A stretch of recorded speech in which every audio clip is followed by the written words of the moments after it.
Hey everyone. Need to pause your project or switch plans? Canceling your Emergent AI subscription is quick, but there are a few things you need to do first to avoid losing your work. Today, I'm walking you through the 2026 cancellation process step by step. Let's get started.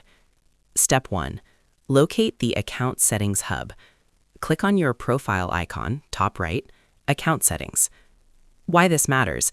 In 2026, Emergent's UI is designed for vibe coding, which means the main dashboard is for building.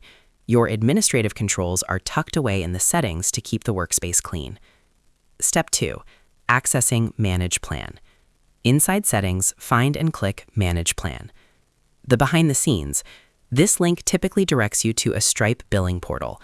Because Emergent uses Stripe, you can see every past invoice and even update your payment method if you decide to downgrade to a smaller paid tier instead of canceling entirely. Step 3. The Cancel Plan Confirmation.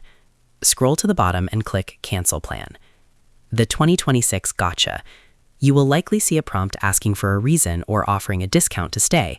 You must click through these until you see a success message. Important.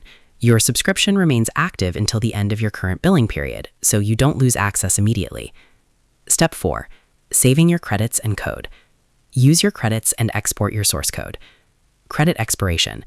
Monthly credits do not roll over and expire the moment your billing cycle ends after cancellation.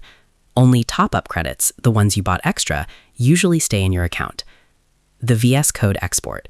Click the Code button on your project, open in browser. This opens a web-based VS Code. Right-click your folders, like front-end or back-end, and select Download. GitHub Sync. If you are on a standard or pro plan, use the Save to GitHub button. This is the safest way to ensure your code is preserved for future use or for hosting on other platforms like Vercel or AWS.